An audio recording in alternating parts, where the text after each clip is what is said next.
and he just, felt like a lot more, you relied more on the passing game today than the running game. Kind of what was that? Was that the game plan to pass it more, and kind of what was, why was that? Well, we, again, in this game, it's about what the defense is giving you, the opportunities you have.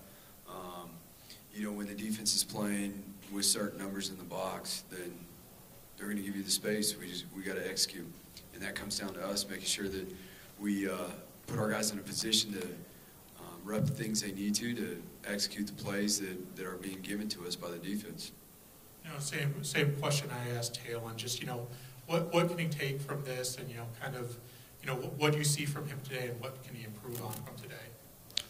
Well, I mean, again, just what happened out there on the field isn't everything, okay? And that's the crazy part that I know you don't understand, because you probably have never done this, but what he learned is about the whole week in his preparation, then how that goes along with what happened out there today.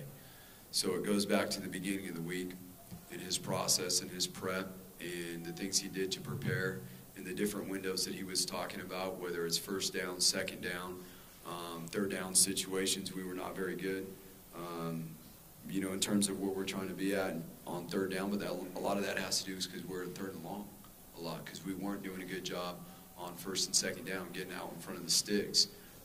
And that is really what it comes down to, is winning in the early down, so you don't put yourself behind the chains. The percentages are for the defensive, it's third and long.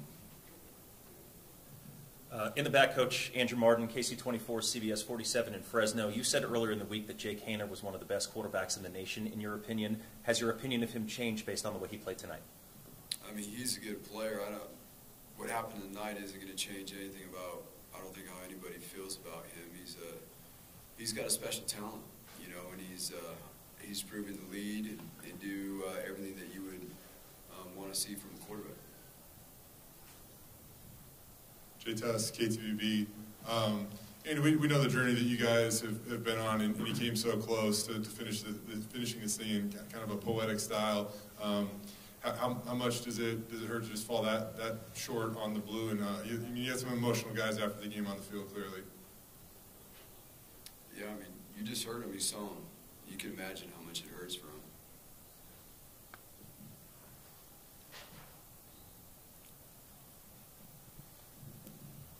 Andy, the roughing the passer penalty in the third quarter, just how much of a momentum killer was that for you guys?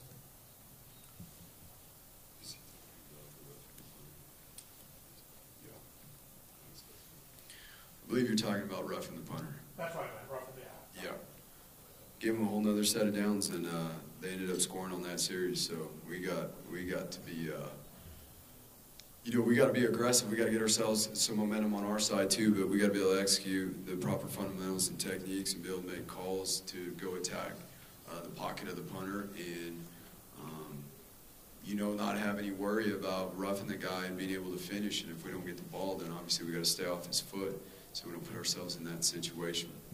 There were a few things special teams wise that we could obviously, we needed to do a better job executing tonight to help put ourselves in a better situation.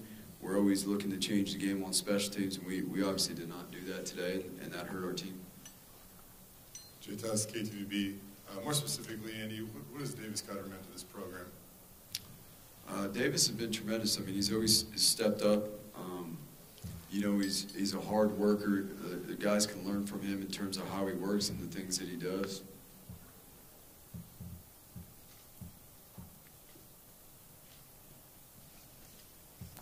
Rachel Roberts with the Idaho Statesman. This isn't a full-on football question, but I know a lot of people are eager to get to know Taylor Green a little bit better.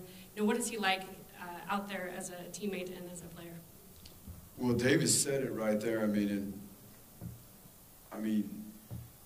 Everything he said is the truth. I mean, that's what gave our team a spark. That's what gave our team the energy. How he practices, the type of person he is, not only his skill set and his abilities and the excitement that brings, but who he is as a person. Like he's got the biggest heart, and that's huge for our team. His commitment and what he puts in, again, how he impacts other people around him. Because when you play that position, a lot like a coach, it's as much about how you lead and impact others, let alone how you lead yourself. And we're just so grateful for the energy and the spark that he brought when he got his opportunity to jump in there, because I think everybody can see how much different it was. Further questions? This will be the last question for Coach. I don't know if you'll answer this or not, but any preference on bowl games or bowl selection? No, we'll see. As we move forward here through the night and tomorrow morning, we'll find out. And as soon as we do, I mean, to be honest, we'll probably find out 10 minutes, 15 minutes before you guys do. But, you know, we're going to be grateful for the opportunity wherever it's at, you know, whenever it is, whatever that looks like. The most important thing right now is that we take the time to reflect, you know, as a team, and be able to, again, learn and grow forward, because we do get one more opportunity. And I know this team is unbelievable. And, you know, I'm sorry to Bronco Nation that we didn't finish the mission tonight. But I will say this, you know, Bronco Nation's got a lot of great young men to be proud of, and we will continue as a staff to do everything we can to help them continue to grow, develop, and continue to recruit the right type of young men into this program so that we can keep growing it forward. Thank you, guys. Thank you, Coach.